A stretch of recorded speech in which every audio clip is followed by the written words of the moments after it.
Zora Williams walked onto the Westlake High School campus with a heavy backpack and an even heavier heart. This was her third school in 2 years, after her mother, a soldier, had been assigned to new assignments. Zora was used to being the new person, but that didn't mean she liked it. Just another year and a half, she told herself as she walked through the gates. Then I can go to college and settle down. Westlake was a school in an affluent, predominantly white suburb. Zora was one of the few black students there, and she felt curious eyes on her from the moment she walked in. She tried to walk with the confidence her mother had taught her, head held high, shoulders square, eyes steady. No one knew it was just a facade. No one knew that Zora Williams, with her slender frame and gentle face, had spent 7 years training in martial arts under the strict tutelage of her mother, a former Army Special Forces operative. No one knew that she had earned a black belt in Taekwondo at age 14, and had later taken up Muay Thai and Jiu-Jitsu. Zora had learned to fight not because she enjoyed violence, but because her mother wanted her to know how to defend herself in a world that was sometimes unfriendly to black girls. "We have a new student today," the homeroom teacher, Ms. Martinez, told the class. "Zora Williams just transferred from California. Please welcome her." A few polite greetings were heard, but mostly there was silence and appraising glances. Zora looked around the classroom and saw familiar faces from the cast she had seen at every school, the earnest honor students, the proud athletes, and the popular clique, those who had always been an unofficial but powerful force in the school hierarchy. At Westlake, the popular clique was led by Amber Riley, a pretty blonde with icy blue eyes. Zora knew from the first glance that Amber was the type of person she should stay away from. Beside Amber were 2 other girls, Brooke and Megan, and 2 tall boys, Tyler and Jake, both of whom were soccer players. Zora sat down at an empty desk in the back of the classroom, trying to be invisible as usual. She didn't want to stand out. She just wanted to get through high school without getting in trouble. But Zora knew that being new and one of the few black students would always make her a target. It was just a matter of when. It started on the 3rd day. Zora was opening her locker when she heard giggling behind her. She turned to see Amber and her friends staring at her. "Hey, California," Amber called. "Your hair is unique. I've never seen anyone with that kind of afro at our school." Zora took a deep breath. She had her hair tied into a neat afro, a perfectly professional, public-appropriate hairstyle. But she knew this was just the first step. They were gauging her reaction. "Thanks," Zora replied simply, her voice flat. She turned back to her locker. "You know," Amber continued, "if you want to fit in here, maybe you should, do something with that hair. Maybe straighten it? Or get a wig." Brooke and Megan laughed. Tyler and Jake laughed too, though they looked uncomfortable.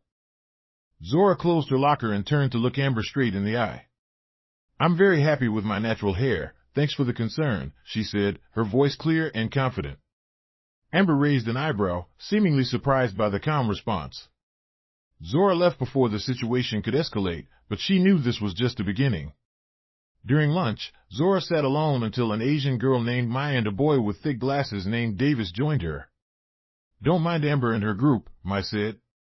"They treat everyone who's not in their group. Especially new people who are different," Davis added, a little embarrassed. "People of color, you mean," Zora said bluntly. Davis blushed.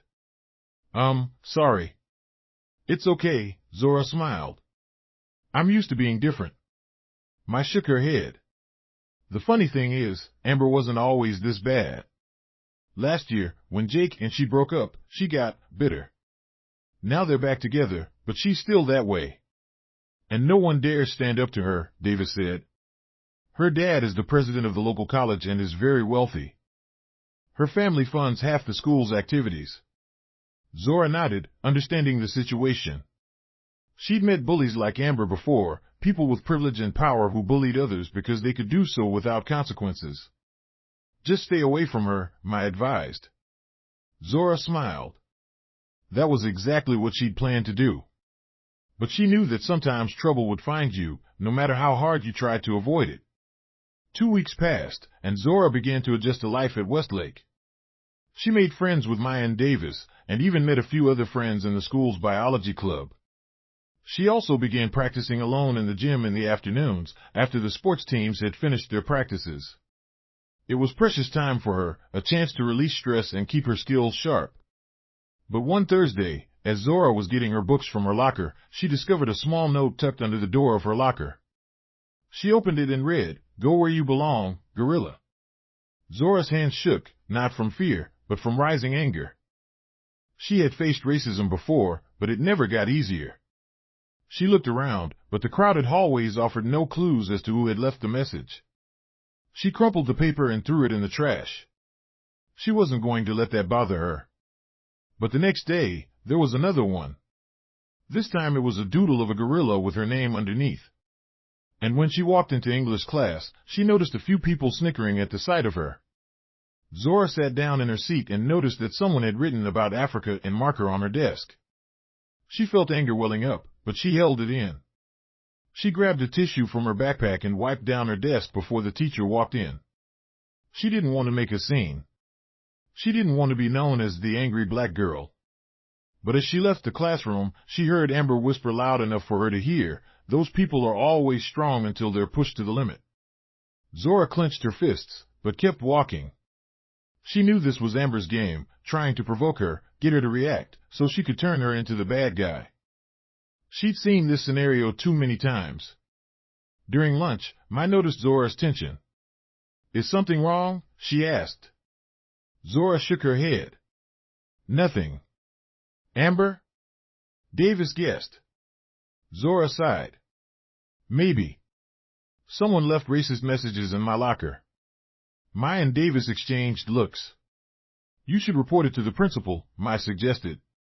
"For what?" Zora asked. "There's no evidence that Amber did it. And even if she did, what? Her dad has a lot of influence here, right? They won't do anything." "So what?" Davis asked. "I'll handle it," Zora said. "I've dealt with people like Amber before." But Zora didn't know that Amber was planning a much larger attack. The following Monday, Zora received a text message from an unknown number during class. "This is Lisa from the biology club. We're having an emergency meeting after school in the gym locker room. We need you there because we're preparing for the science fair." Zora frowned. It seemed odd, but she had been involved in the upcoming science fair project. Maybe there had been a change of plans that she didn't know about. After school, she walked to the gym and entered the girls' locker room. It was empty. "Lisa?" she called, but no one answered. Suddenly, she heard laughter behind her.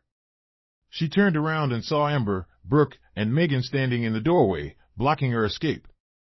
"There's no Lisa here," Amber said, smiling wickedly. "But we need to talk to you in private." Zora felt her body tense, ready for whatever was coming. She had been in similar situations before, but usually with bullies less sophisticated than Amber. "I have nothing to say to you," Zora said, her voice calm. "Please get out of my way." "Oh, but we have a lot to say to you," Brooke replied. "About not knowing your place in this school." "You don't belong here," Megan added. "Not with that haircut, that skin, and that attitude." Amber took a step forward. "Who do you think you are, coming to our school, acting like you're our equal?" Zora realized the situation was getting dangerous. She had hoped to resolve this peacefully, but it was clear that Amber and her friends had other plans. "I don't want to cause trouble," Zora said. "I just want to go to school and live my life." "Too late," Amber said, her voice cold. "You're already causing trouble by coming to this school." Amber gestured, and Jake and Tyler walked in behind her. Zora felt her heart beat faster as she realized how serious the situation was. 5 against 1. Jake looked uncomfortable. "Amber, maybe we shouldn't." "Shut up," Amber interrupted. "She needs a lesson." Tyler moved toward Zora, his hand reaching up to grab her shoulder. That's when Zora's instincts took over. Time seemed to slow down in Zora's eyes. 7 years of training had turned her reflexes into second nature. As Tyler's hand was about to touch her shoulder, she spun with a swiftness that neither of them had anticipated. In one fluid motion, she grabbed Tyler's wrist, twisting it at an unnatural angle and using the leverage to push him down, sending him to his knees with a cry of pain. "What?"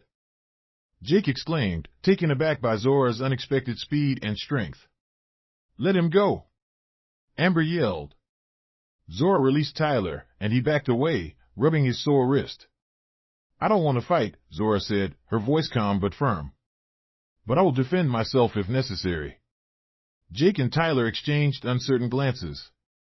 It was clear that neither of them had expected their prey to put up such a strong fight. Who do you think you are? Amber roared, her face red with anger and shame. 5 against 1, you don't stand a chance. Do you really want to do this? Zora asked, her voice cold and controlled.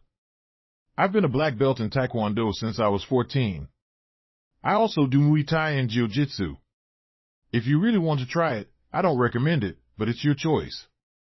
Megan and Brooke took a step back, clearly frightened by Zora's intimidating confidence. Jake shook his head. Amber, this is a bad idea. We should go. Shut up! Amber yelled, too embarrassed to back down. She's trying to scare us. 5 against 1. Tyler shook his head. I'm not doing this anymore. She almost broke my wrist. Coward! Amber roared. Jake backed away too. I don't hit girls. This isn't what I agreed to. Amber, too angry to think clearly, lunged at Zora with her claws outstretched. But Zora, with reflexes honed over years of practice, easily dodged, grabbing Amber's arm and using her own momentum to spin her around and pin her against the locker, her arms locked behind her back in a basic arm lock. Let me go! Amber screamed, struggling but unable to break free. I'll let you go when you calm down, Zora said, her voice firm. I don't want to hurt you, but I also won't let you threaten me. Amber continued to struggle for a while, but then found it futile and stopped. Now listen, Zora said, still holding Amber's arm but not hard enough to cause injury. I'm not looking for enemies. I just want to go to school without getting in trouble.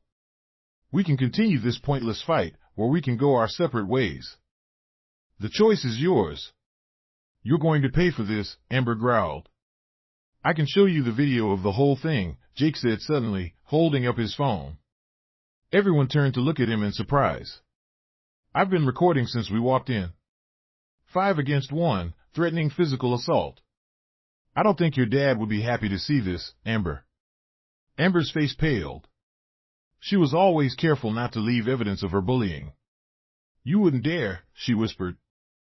I will if you don't stop this, Jake said, his expression unusually serious. I'm done with this, Amber. Starting today, you're leaving Zora alone, and not just her, but everyone else. Zora slowly released Amber and took a step back, still in a defensive stance. Amber rubbed her arm, looking at Jake in disbelief. You're on her side? I'm on the right side, Jake replied. Enough is enough, Amber. Part 6, Aftermath and Peace. Rumors of the locker room confrontation spread like wildfire around the school. By the end of the next day, everyone knew that Zora Williams, the new girl, had defended herself against Amber's group and actually made them back down. Different versions of the story circulated. In some versions, Zora took down both Tyler and Jake at the same time. In other versions, she performed an amazing martial arts performance straight out of an action movie. But everyone agreed on one thing, Amber Riley picked the wrong person to bully. Zora tried to keep a low profile and stay out of the spotlight. She didn't want to be known as a troublemaker.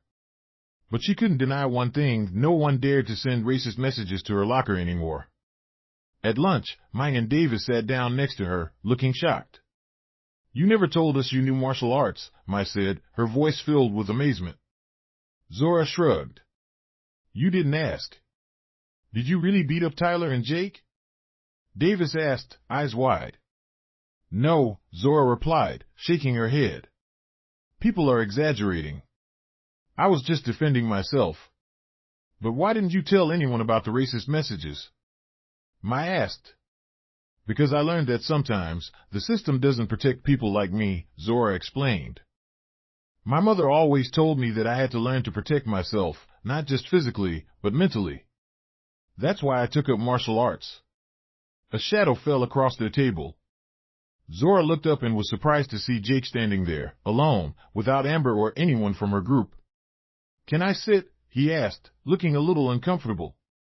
Zora hesitated for a moment, then nodded. Jake sat down. I want to apologize for what happened yesterday, and for everything Amber did to you. That's not how we treat new people at this school. Wait, Davis interrupted, eyes narrowing suspiciously. Is this another trap? Jake shook his head.